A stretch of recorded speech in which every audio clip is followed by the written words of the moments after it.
안녕하십니까. 성기영의 경제쇼 아나운서 성기영입니다. 오늘은 광복절입니다. 서슬퍼런 일제 통치에도 희생을 마다하지 않았던 수많은 애국지사분들 덕분에 주권을 찾은 지 올해로 80주년이 됐는데요. 일제 강점기 300만 명에 달하는 분들이 독립운동에 참여한 것으로 추산되지만 독립운동 서훈을 받은 유공자는 18,000여 명, 겨우 0.6%에 불과하다고 합니다. 또 독립운동 유공자로 인정되더라도 2대까지만 보상받을 수 있어서 남은 후세대가 혜택을 받을 수 없는 것이 현실인데요. 이렇다 보니 독립운동을 하면 3대가 망한다는 말도 나옵니다. 이재명 대통령이 독립운동을 하면 3대가 망한다는 이 말이 사라지게 하겠다고 약속했는데요. 어떤 방안이 있을지 잠시 후에 함께 고민해 보겠습니다. 최근 실리콘밸리에서는 1인 사업가 솔로프리너라는 신조어가 유행한다고 합니다. 솔로프리너가 돋보이는 업계는 단연 AI 관련 분야인데요. AI를 활용해서 점점 변화하는 디지털 비즈니스 분야에 대해서 잠시 후 자세히 살펴보겠습니다. 이 시간 유튜브로도 함께합니다.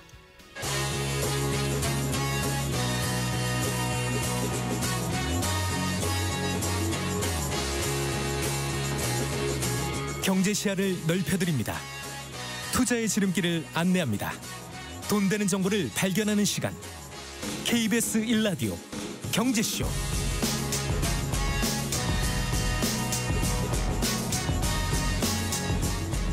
먼저 오늘의 주요 경제 뉴스부터 살펴보겠습니다. 경제 뉴스 브리핑 손석우 경제평론가와 함께합니다. 어서 오십시오. 네, 안녕하세요. 가상자산 대장주죠. 비트코인이 이제 사상 최고가를 경신한 게 네. 어제였는데 네, 또 하루 사이에 급락세를 보였다고요? 네, 완전히 하루 사이에 분위기가 바뀌었습니다. 네. 어제 오전에 이제 비트코인 가격이 미 달러화 기준으로 12만 4천 달러대까지 올랐어요. 그러면서 이제 한 달 만에 사상 최고가 기록을 다시 썼거든요. 하루 만에 급락을 했습니다. 밤 사이에 비트코인 가격이 11만 8천 달러대까지 떨어졌어요. 한 5% 정도 떨어진 겁니다. 네. 이제 이게 하루 사이에 가격이 급락한 게 밤 사이 발표된 미국 생산자 물가 때문입니다. 이 물가가 급등을 했어요. 네. 그러니까 전날 최고가로 올랐던 이유는 소비자 물가 때문이었거든요. 소비자 물가가 예상치보다 낮게 나오면서 미 연준의 금리 인하 가능성이 높아졌고 이로 인해서 위험자산 선호 현상이 강해졌기 때문에 네. 비트코인 가격이 올랐었는데 그 다음 날 이틀 뒤에 발표된 생산자 물가가 예상치보다 높게 나오면서 반대로 이제 금리 인하 가능성이 후퇴했고 네. 이로 인해 위험자산 선호가 약해졌기 때문에 또 비트코인 가격이 조정을 이렇게 받은 겁니다. 이 미 생산자 물가가 급등하면서 밤새 뉴욕 증시도 혼조세로 거래를 마쳤습니다. 네. 생산자 물가 미국 얼마나 높게 나왔습니까? 미 노동통계국이 발표한 7월 미국 생산자 물가 지수는 전월 대비 0.9% 상승했습니다. 네. 이게 6월에 전월 대비 상승률이 제로였어요. 그런데 한 0.9% 상승을 한 거고 원래 시장 예상치가 0.2% 정도 오를 거다라는 게 이제 시장의 전망치였는데 네. 크게 웃돌았고 이 0.9% 상승폭 자체도 3년 만에 가장 큰 상승폭이었습니다. 그러니까 시장이 되게 깜짝 놀랐어요. 그리고 이제 전년 동기 대비 상승률도 보니까 3.3%로 나왔거든요. 이것도 역시 전문가 예상치를 웃도는 수치였습니다.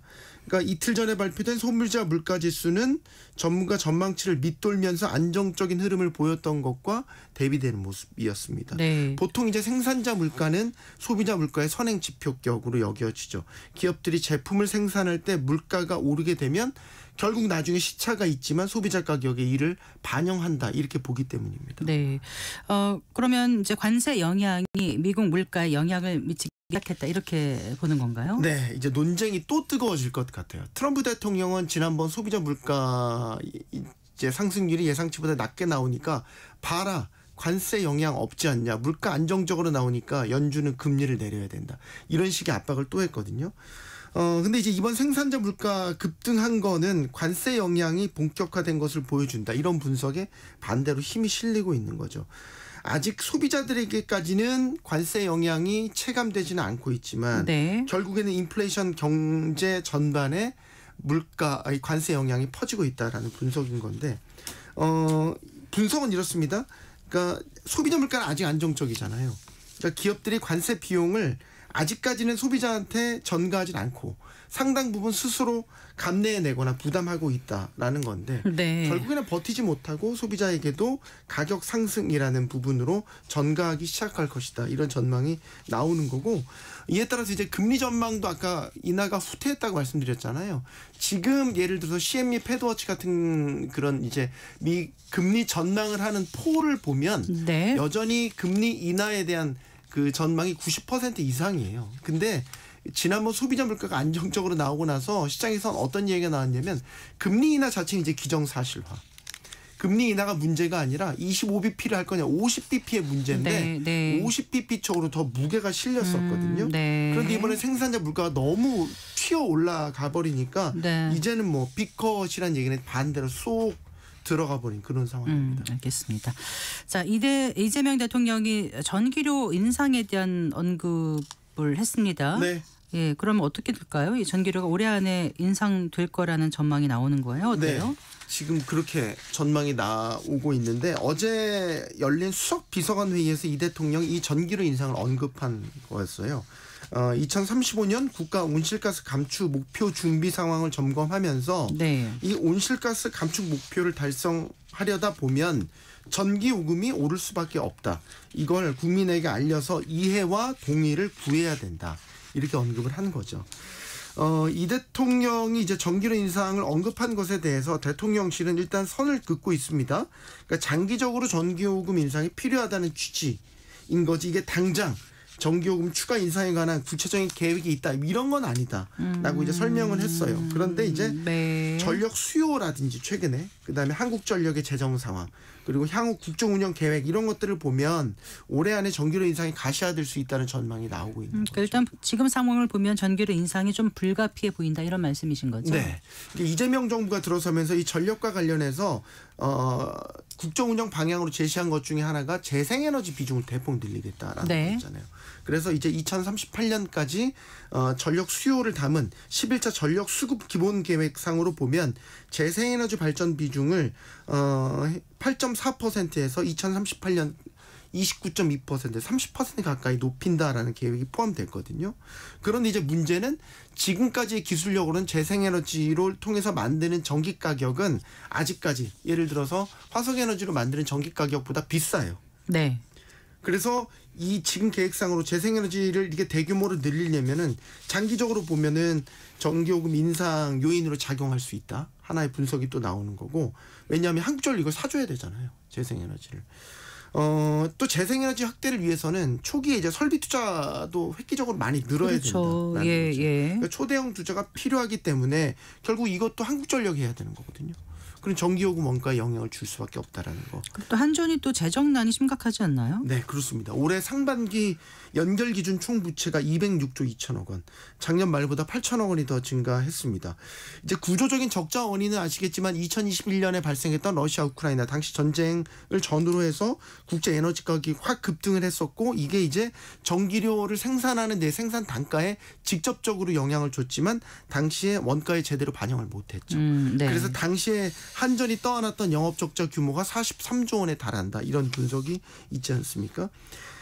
지금 재생에너지 대전환 목표 달성을 위해서는 결국 한전의 재무 건전화가 필수적이다. 네, 결국 네. 이거는 전기요금의 인상 압력으로 이어지게 될 것이다라고 보는 거고 최근에 이제 국정 운영 5개년 계획 나왔지 않습니까?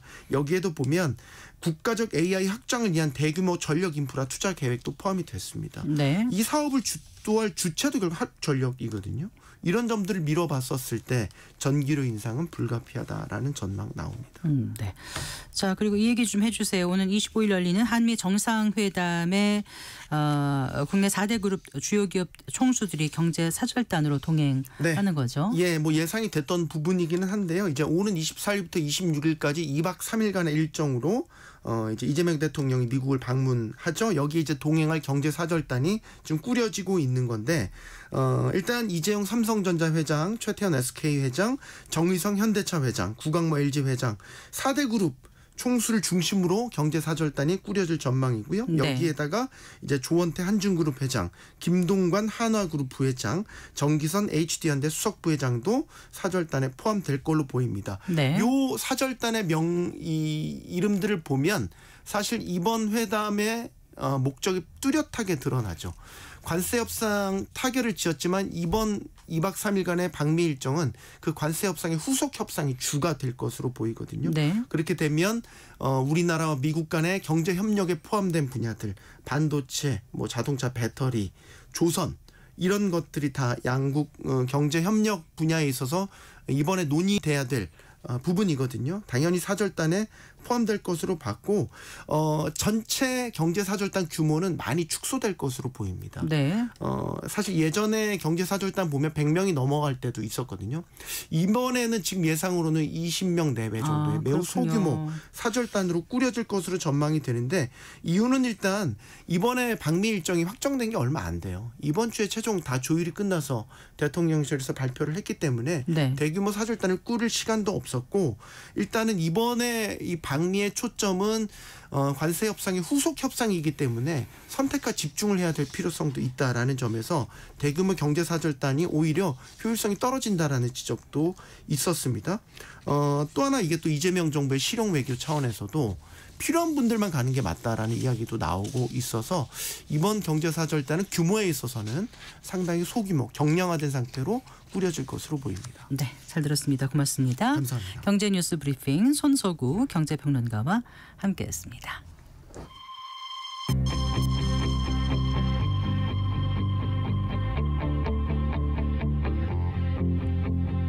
경제 전문가의 원포인트 레슨. 꼭 알아야 할 정보와 이슈를 알기 쉽게 풀어드립니다. 대한민국 경제 고수와 함께 투자의 맥을 짚는 KBS 1라디오 경제쇼. 진행의 성기영 아나운서입니다.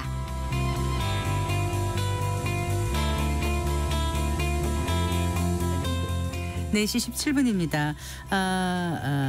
광복 80주년을 맞아서 독립운동을 하면은 3대가 망하고 친일하면 3대가 흥한다. 이런 아픈 말을 떠올리는 분들도 계실 텐데요. 해방이 된 지 80년이 됐는데 왜 아직도 이 말이 우리 사회에 뿌리 깊게 남아있는지, 또 국가를 위해서 희생한 분들이 제대로 대접받는 사회가 되기 위해서는 국가 그리고 우리 사회가 무엇을 해야 할지 함께 생각해보는 시간 마련했습니다. 방학진 민족문제연구소 기획실장 스튜디오에 모셨습니다. 반갑습니다. 네, 안녕하십니까. 방학진입니다. 네. 80주년 맞는 광복절인데 민족문제연구소 기획실장님으로서 아주 바쁘게 지내셨을 것 같아요. 네. 최근에 네. 이렇게 나와주셔서 감사드리고요.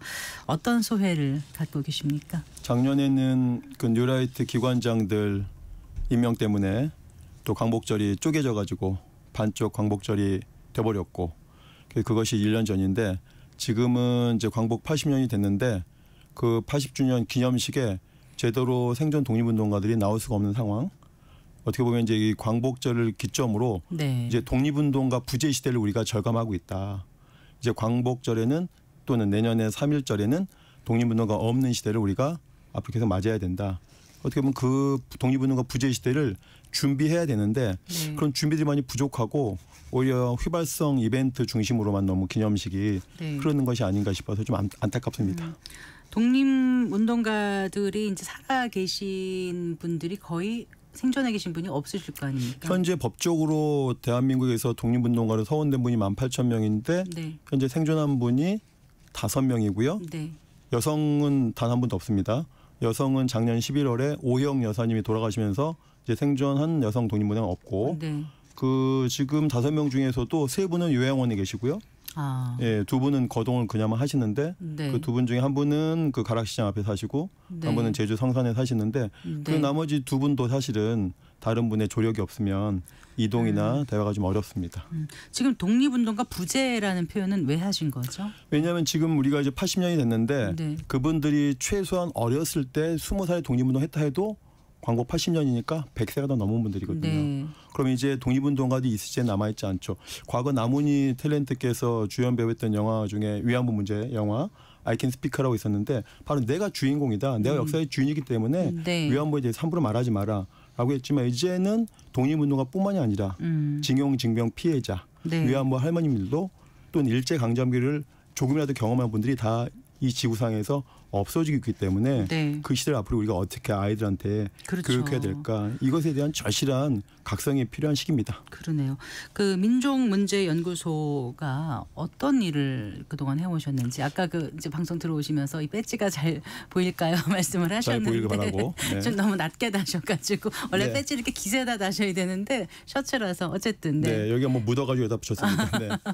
그 민족문제연구소 이제 35년 된 단체인데요. 예. 그 91년도에 만들어졌고, 그 저희는 친일 문제를 전공을 하고 있는데 우리가 독립운동 관련된 기념은 많이 하지만 예. 그 독립운동가들이 가장 어려웠던 것은 첫 번째는 일제 강점에 했던 일본 침략자들의 저항을 하고 두 번째는 내부의 밀정입니다. 요즘은 말하면 밀정, 스파이, 친일파들 때문에 정말 독립운동하기 힘들었는데 내부 반성을 좀 우리가 해둘 필요가 있는데 항상 독립운동 얘기하면 일본 사람은 나빠라고 얘기하지 말고 우리 스스로는 우리 내부적으로는 반성할 부분이 없는가. 그래서 친일 반민족 행위에 대해서 천착했고 네. 대표적으로 친일명사전을 만들었죠. 친일 인명사전. 네.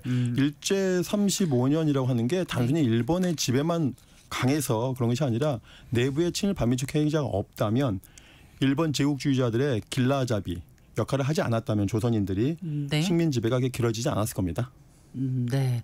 자, 우리나라 하면 뭐 세계 역사상 가장 빠르게 경제 성장을 이룬 국가로도 손꼽히는데요. 그런 만큼 어떻게 보면 이제 젊은 사람들에게는요. 아까 이제 독립운동가 부재라는 말씀도 하셨습니다만 일제 강점기란 이 아픈 역사가 그냥 단지 과거의 역사로만 기억될 수도 있을 것 같아요. 네. 근데 생각해 보면 정말 100년도 안 된 거지 않습니까? 그래서 알지는 못하지만 여전히 일제 강점기 여파로 고통을 받고 계신 분들이 어떻게 지금 생활하고 계신지 이런 거에 대해서도 좀 알고 넘어가야 될 것 같습니다. 네, 많이 언급된 게 독립운동가 후손들이 어리게 산다는 것, 그다음에 어렸을 때 해방이 되고 보니 해방된 조국에서 그 독립운동가는 어쩔 수 없다 치더라도 네. 독립운동가의 후손들을 좋은 교육도 시켜주고 해야 되는데 학교를 다니지 못했어요, 기본적으로. 네. 그러니까 이 독립운동 후손들이 대부분 학력이 중졸 이하입니다. 그러다 보니까 좋은 직장을 갈 수가 없죠.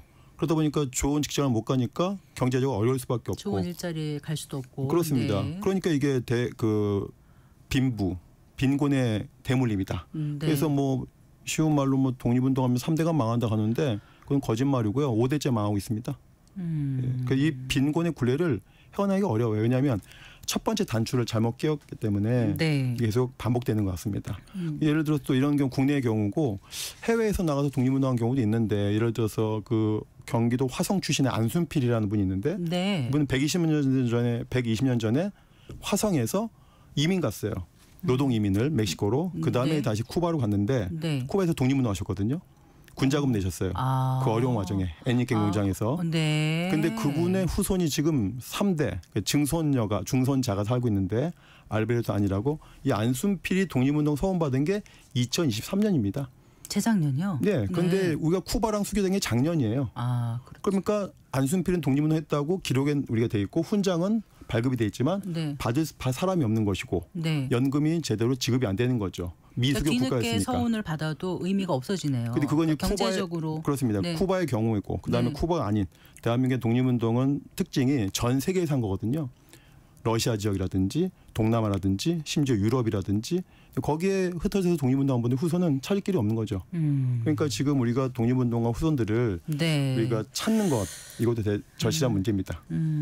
조금 더 짚어보면은요. 독립운동 하신 분들 가운데 서훈을 받은 그러니까 인정을 받은 분들이 그 퍼센트로 따지면 극히 아주 일부인 거죠. 네, 그렇습니다. 네. 그 18,000명이 되는데 이 18,000명이 우리가 이제 1895년 그 을미의병부터 쉽게 네. 말하면 명상황후 시해 사건에 발단이 돼가지고 만들어진 을미의병부터 독립운동으로 치는데 그러면 해방까지 50년이에요. 50년 독립운동 하는 동안 대한민국에서 인정한 독립운동가가 18,000명입니다. 이게 얼마나 엉터리 같은 숫자냐면은 네. 해방 직전에 이 남북한 우리 동포의 인구가 2,500만 명이었거든요. 2,500만 명 중에 18,000명 0.7%밖에 안 된다는 거예요. 그럼 우리가 35년 동안 0.7%만 독립운동했다? 그 1년에 360명? 하루에 한 명밖에 독립운동가가 배치 안 됐다? 이런 엉터리 같은 숫자인 거죠. 그만큼 우리가 대한민국에서 독립운동가 발굴에 얼마나 우리가 관심이 없는지 알 수 있죠. 왜 이렇게 활동을 인정받기 어려웠을까요? 발굴을 못했을까요? 그 대한민국 정부가 1948년 8월 15일 수립되면서 이승만 대통령께서 보훈 정책을 실시하지 않았습니다. 그랬나요? 예.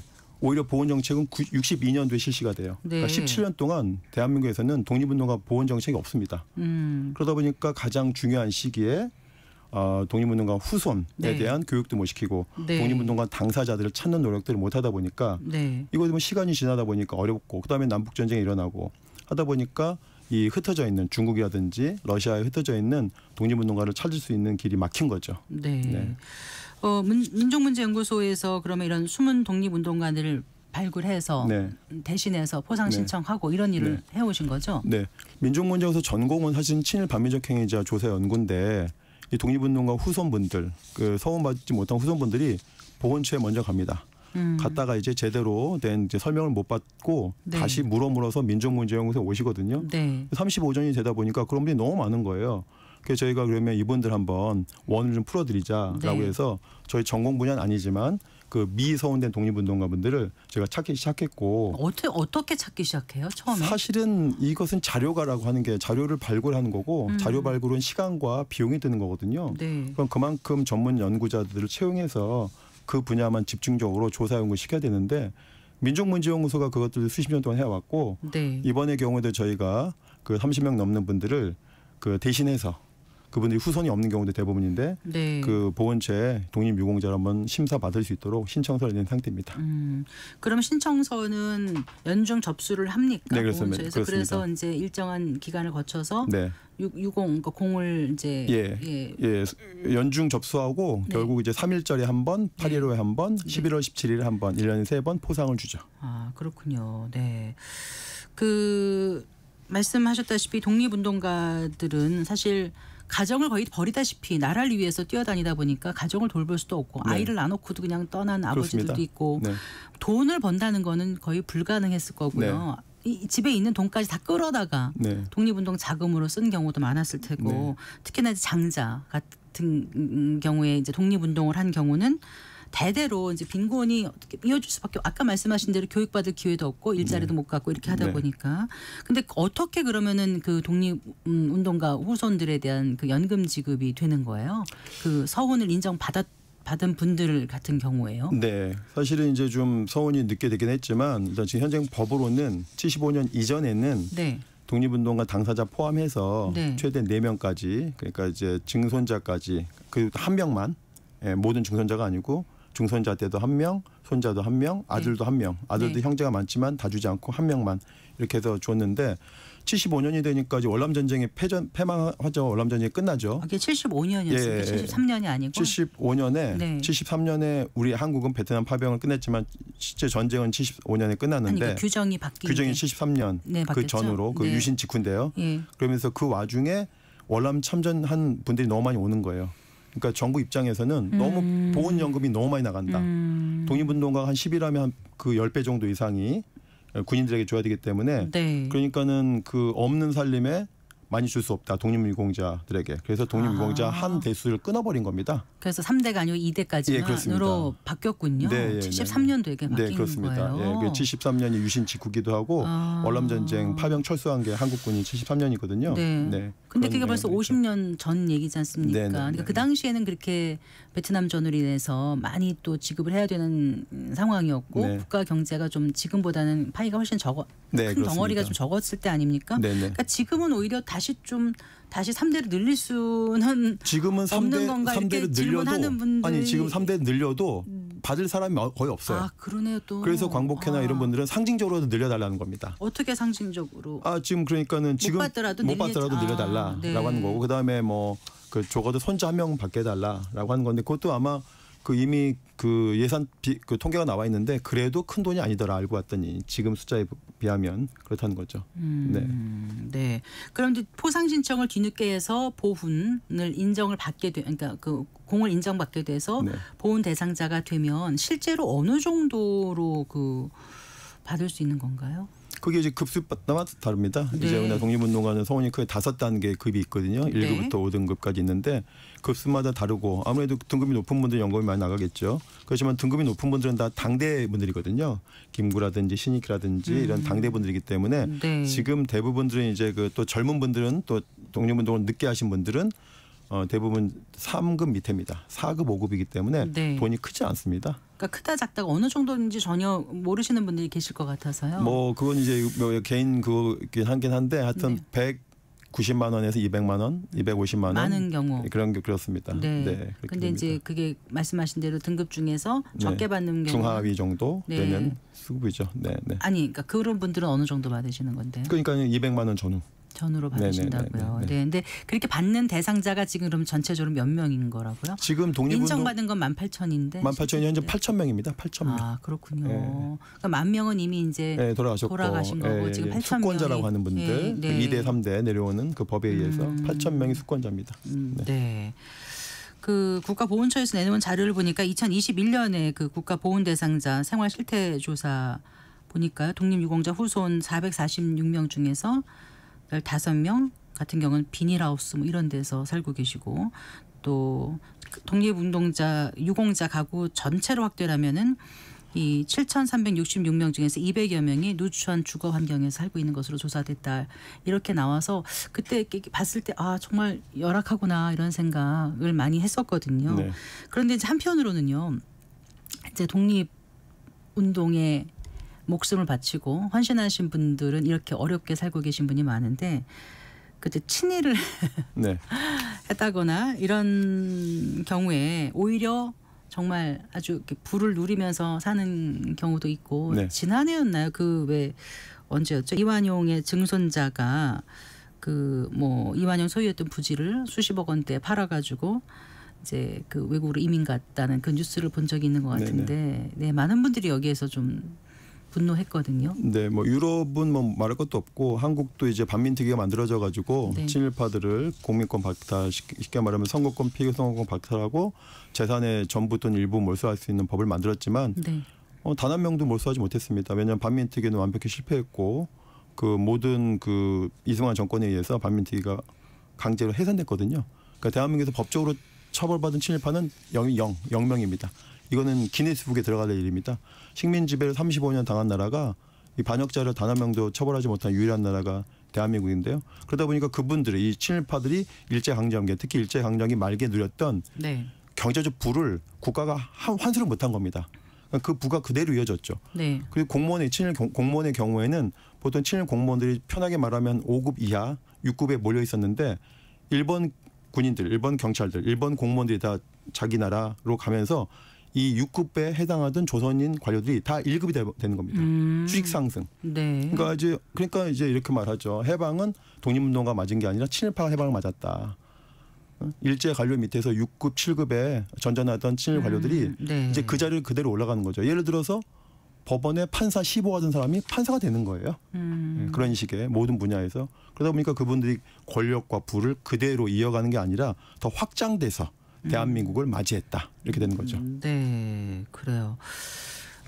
그래서 아직 환수가 되지 않은 친일파 재산 1,500억 원에 대해서 이재명 대통령이 그 좀 별도로 챙겨보라 이런 네. 지시를 했다면서요. 네. 어떻게 좀 후속으로 뭐가 좀 나올 수 있을까요? 노무현 대통령 때 법을 만들어 가지고 여야 합의로 특별법을 만들어서 그 악질적인 친일파 이완용 같은 매국형 친일파들의 재산을 환수해 보자 해가지고 몇 천억을 환수했는데 그 위원회가 끝나고 정권이 바뀌니까 그 다음 들어선 정권이 이 후속 사업을 안 하는 겁니다. 법은 살아있는데 법은 살아있는데 그 조직을 네. 가동하지 않다 보니까 네. 그 사이에 친일파들은 바보가 아니니까 다 재산을 판다든지 또 가장 중요한 건 재산을 팔지 않더라도 제3자 아는 사람들끼리 제3자에게 명의 신탁하는 거죠. 그러면 또 제3자의 그 재산은 또 국가 환수 못 하거든요. 그런데 그럼에도 불구하고 아직 친일파들이 그 손대지 못한 재산이 지금 보니까 1,500억 정도가 되더라. 네. 이거는 정부가 의지만 가지면 지금 이미 법이 살아있기 때문에 그 적극 행정만 하면 얼마든지 국고 환수가 된다라고 하는데 지금 뭐 20년 동안 안 하고 있는 거죠. 네. 그동안 그 제대로 나라를 위해서 목숨 바친 분들께 제대로 보답할 길이 없었다면 이 친일 재산 청산이 되면 그 부분으로도 할 수 있을까 할 수 있지 않을까 이런 생각을 좀 그렇습니다. 뭐 친일 재산 환수해서 되고요. 예. 보훈 정책에 쓰면 좋겠죠. 그 공훈에 보답한다라는 게 이제 보훈 아닙니까? 네. 보훈 정책이 어떤 식으로 좀 바뀌어야 된다고 네. 보세요? 자 이제 신상 필벌이고 모든 조직이 그렇죠. 일 잘하는 사람 상 주고 못한 사람 벌 줘야 되는데 우리나라는 그런 경우가 좀 없는 것 같아요. 열심히 또 자원봉사도 우리는 자원봉사 했다고 해가지고 또 인센티브를 주지 않습니까? 근데 이 독립운동은 자원봉사 중에서도 목숨을 버린 자원봉사거든요. 이것에 대해서 어떤 공동체가 관심이 없다? 과연 그 공동체는 그러면은 충성의 대상이 될까? 우리가 어떤 행사할 때마다 항상 국회에 대한 격려에서 충성을 다한다고 맹세하지만 과연 이런 나라를 믿고 누가 앞으로 충성을 하겠는가? 그 공동체를 위해서라도 특히 미래의 공동체를 위해서라도 보호는 굉장히 아주 중요한 정책입니다. 네. 아까 그 이제 국내뿐만 아니라 해외에서 활동하다 돌아가신 분들도 많이 계시다고 하시지 않았습니까? 해외 독립운동가들도 좀 우리가 관심을 갖고 지켜봐야 될 것 같아요. 예, 우리나라 찾아봐야 독립운동의 특징은 아직 길게 했다는 것 특징이 하나 있고 50년 동안 독립운동했다. 두 번째는요, 전 세계적으로 했답니다. 다른 나라 독립운동은 다 지역에서 했습니다. 네. 우리나라는 전 세계에서 뭐 남미라든지 중남미라든지 미주라든지 동남아, 그 유럽, 그다음에 중국, 러시아 할 것 없이 전 세계적으로 했던 것이거든요. 뭐 대표적으로 홍범도 장관 같은 경우죠. 그러다 보니까 그 관련된 나라들과 협력이 되게 필요합니다. 근데 지금 우리나라가 보면 협러 해가지고 중국을 되게 배관시하고 러시아를 배관시하니까 중국이나 러시아에서 활동했던 독립운동가들의 조사 자료를 접근조차 못하는 거예요. 그래서 어떻게 보면 우리가 그 보건 정책과 많은 독립운동가 발굴을 위해서라도 그런 협중을 좀 넘어서야 되겠다 생각합니다. 네. 정말 독립유공자 후손 지원이 중요한 이유가 여러 가지가 있겠습니다만 일단 우리나라의 그 대한민국의 정체성을 찾는 데 있어서 필요한 거고 역사 바로 세우는 거에서도 중요한 의미가 있고 또 사회적 가치를 형성하고 확대하는 데서도 의미가 있다. 많은 분들이 이렇게 얘기를 하시는데 자 오늘은 이제 광복 80주년입니다. 다시 한번 우리가 되새겨야 될 것은 무엇인지 끝으로 말씀 부탁드릴게요. 독립운동 정신을 계승하는 것은 3.1절 8.15 딱 이틀만 하는 것이 아니라 매일매일 해야 된다고 헌법에 나와 있습니다. 우리 헌법 전문에 대한민국은 유구한 역사 전통에 빛난 대한민국은 대한국민은 3.1운동을 건립된 임시정법동을 계승한다고 첫 줄에 나와 있거든요. 그럼 적어도 독립운동의 정신과 계승은 1년 365일 일상적으로 해야 될 거라고 생각합니다. 알겠습니다. 오늘 말씀 잘 들었습니다. 고맙습니다. 감사합니다. 네, 방학진 민족문제연구소 기획실장과 얘기 나눠봤습니다.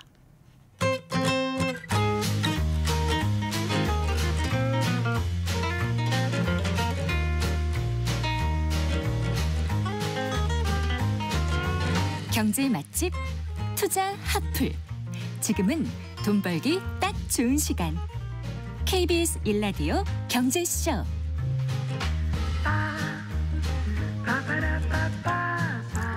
4시 37분입니다. 4시 30분 현재 부산, 경남, 전북 지역에 폭염 경보가 발효됐습니다. 야외 활동 가급적 삼가시고요. 온열 질환 예방에 각별히 유의해 주시기 바랍니다.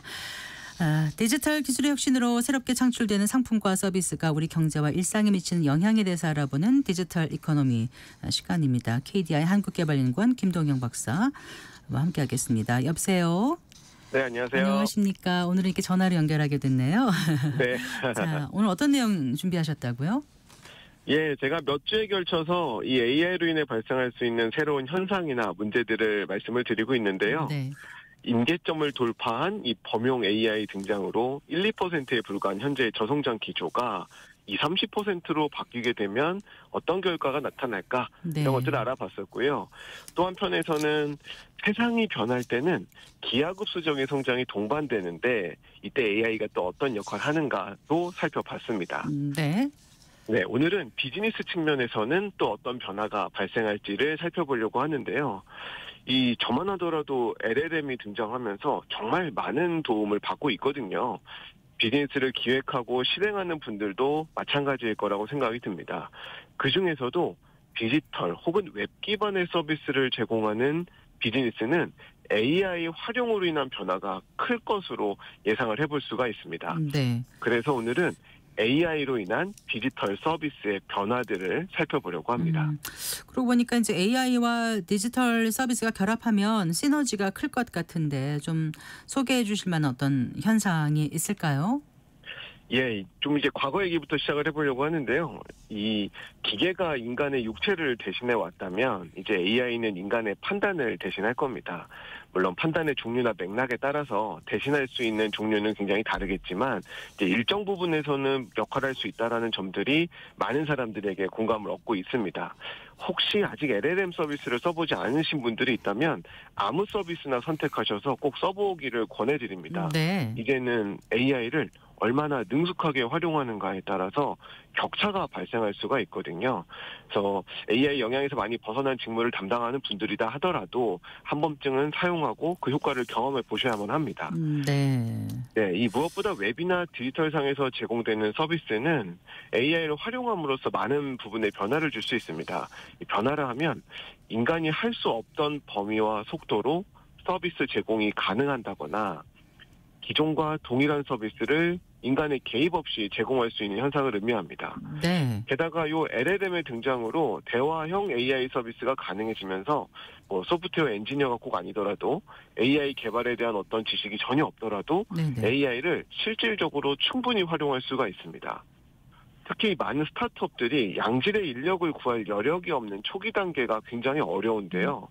AI가 이 부분을 대신할 수 있다고 생각을 한다면 전에 없던 서비스들이 굉장히 많아질 수 있다는 것도 예측해 볼 수 있는 부분입니다. 네. 사실 실리콘밸리에서는 솔로프리너라는 신조어가 요즘 유행입니다. 요 1인 창업가를 묘사하는 단어인데요. 네네. AI 발전으로 대표 한 명만 존재하더라도 소비자에게 다가갈 만큼의 서비스가 가능해졌다라는 겁니다. 네. 그래서 이제 기술업계에서는 그들 중 누가 최초의 1인 유니콘 기업이 될 건가에 관심이 모아지고 있습니다. 유니콘은 10억 달러 이상의 가치를 가진 비상장 기업을 의미합니다. 네네. 생성형 AI가 창업을 매우 저렴하고 번거로움 없이 만들고 뭐 누구나 유튜버가 될 수 있는 것처럼 누구나 기업가가 될 수 있는 길이 열리고 있어서 이 AI와 함께 회사를 공동 창업하고 있다라고 봐도 되는 상황까지 올라왔습니다. 그 AI와 공동 창업까지 가능해진다면 이제까지의 사업 방식과는 좀 많이 달라진 형태를 이제 볼 수 있을 것 같아요. 맞습니다. 이제 오늘날 우리가 기업이라 하면 뭐 대기업이 많이 익숙한데요. 이거 이제 19세기 후반에 처음 등장을 했습니다. 주식회사라는 형태가 자리 잡으면서 등장을 했는데 혹자는 주식회사를 인류 최고의 발명품이라고까지 부르기도 합니다. 네. 이때의 기업은 모든 부서를 내부에 가지고 있는 형태입니다. 경제학자인 도널드 코즈는 기업의 본질이라는 글에서 기업의 존재가 세상에 이로운 이유는 다양한 업무를 통합하고 관리하면서 효율을 높이기 때문이다라고 설명하기도 했었어요. 네. 그런데 이제는 기조가 디지털 통신으로 변화하기 시작을 했습니다. 자, 몇 번 이 세계화에 대한 주제를 다루기도 했었는데요. 그러셨죠. 네, 세계화라고 하는 건 생산과 소비가 분리되는 현상입니다. 그리고 생산과 소비가 분리되기 위해서는 상품과 지식과 사람이 이동할 수 있어야 된다라고 설명을 드렸었는데요. 네. 한 번씩 찾아보셔도 좋을 것 같습니다. 이 디지털 통신이 등장하면서 지식의 이동 비용이 급격하게 떨어지면서 네. 기업들은 많은 부분들을 저비용 국가에 쉽게 아웃소싱할 수 있게 됐거든요.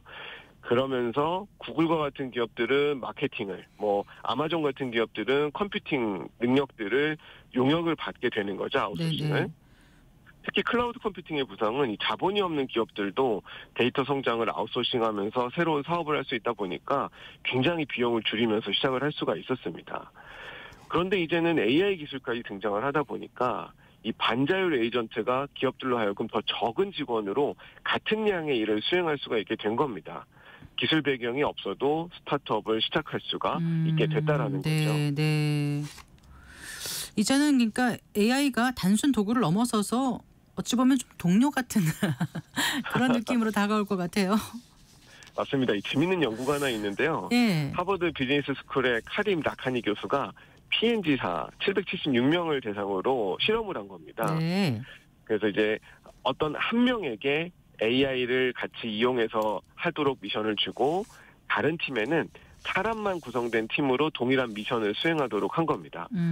결과적으로 AI하고 개인이 수행한 팀이 인간 팀끼리 수행한 것보다 훨씬 더 높은 수준의 작업물을 도출했다라는 결과를 얻을 수가 있었습니다. 네. 이렇게 보면 AI는 도구라기보다는 팀 동료에 가까운 것으로 평가할 수도 있는 거죠.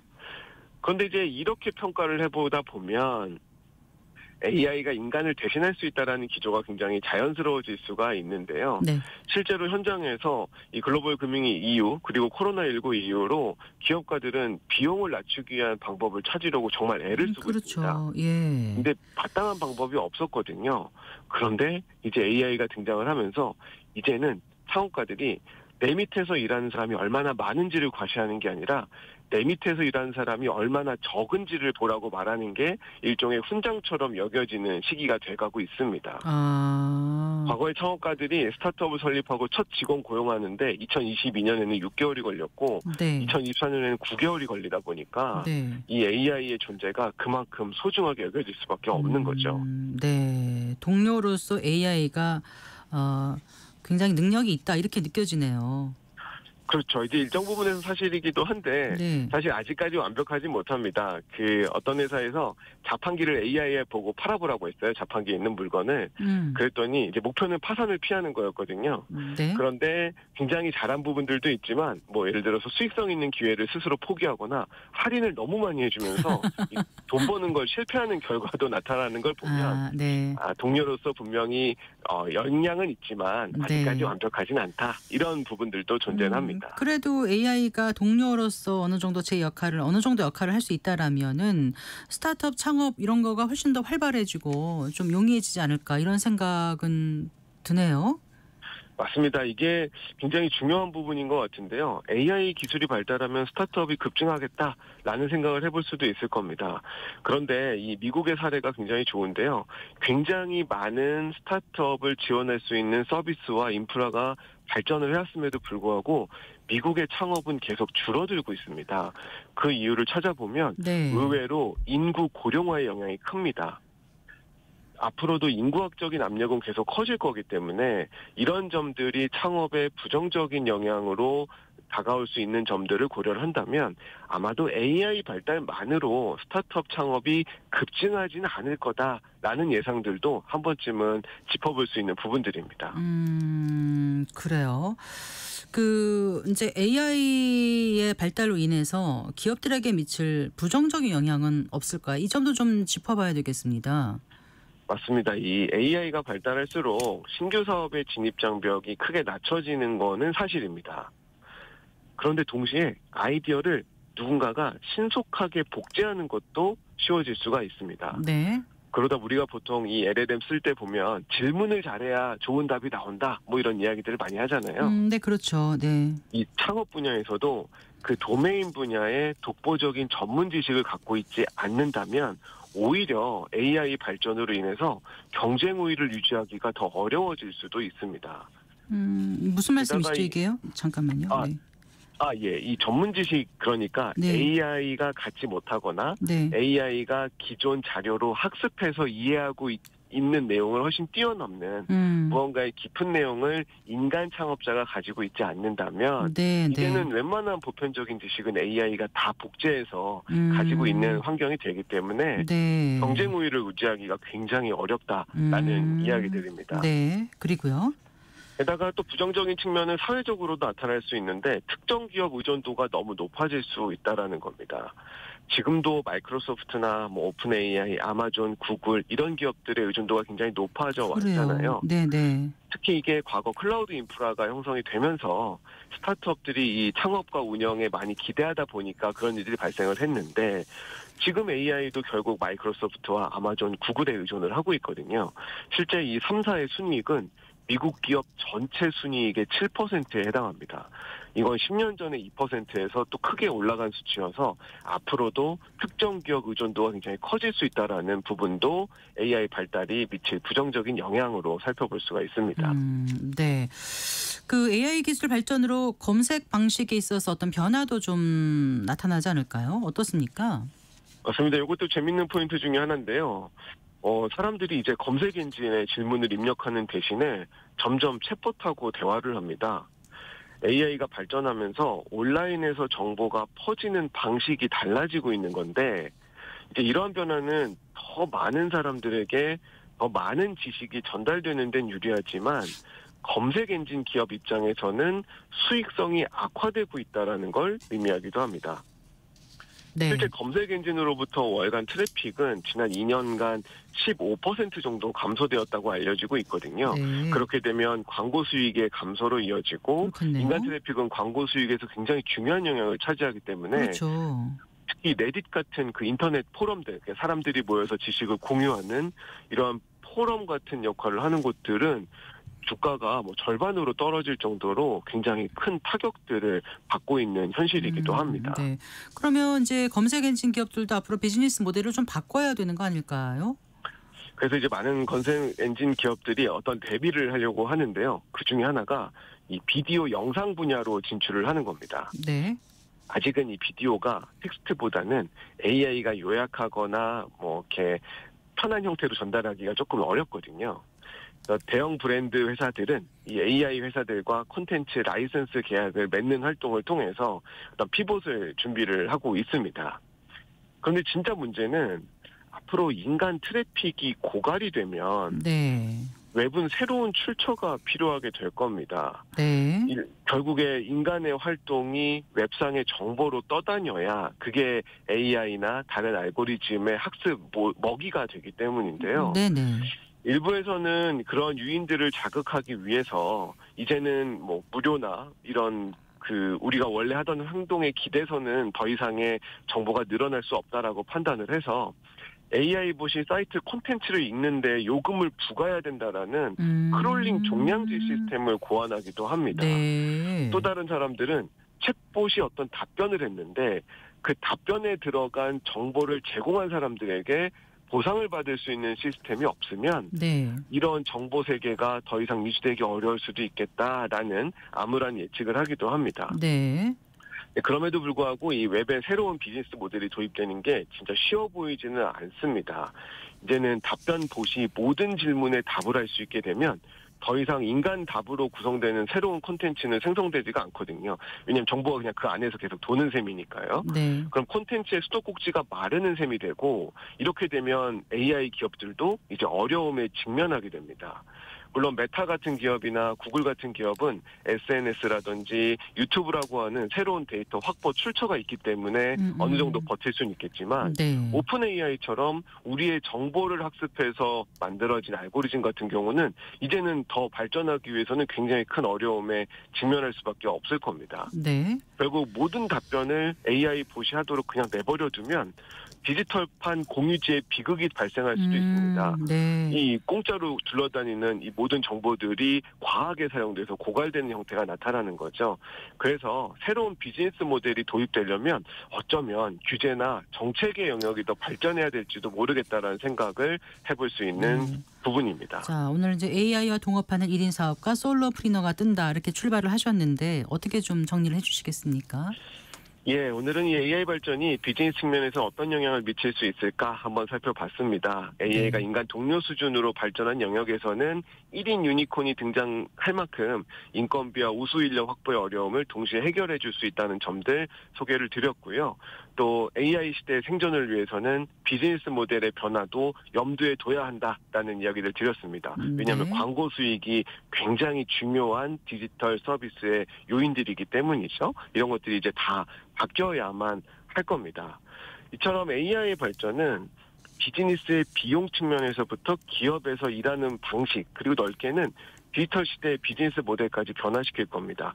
개인과 기업 모두 이러한 변화를 예상하고 대응할 필요가 있습니다. 근데 정부도 이 부분에서 중요한 역할을 해줘야 됩니다. 네. 이제 AI 강국으로 도약하는 방법은 AI 기술 자체에 있기보다는 AI 기술이 변화시킬 경제 사회를 예상하고 대비하는 데서 가능하다는 점을 오늘 시간을 통해서 강조를 꼭 하고 싶습니다. 네, 잘 들었습니다. 고맙습니다. 감사합니다. 네, KDI 한국개발연구원 김동영 박사와 함께했습니다. 마칠 시간입니다. 성기영의 경제쇼 오늘 순서 여기서 인사드릴게요. 주말 잘 보내시고요. 저는 다음 주 월요일 오후 4시 5분에 여러분 다시 찾아뵙겠습니다. 아나운서 성기영이었습니다. 고맙습니다.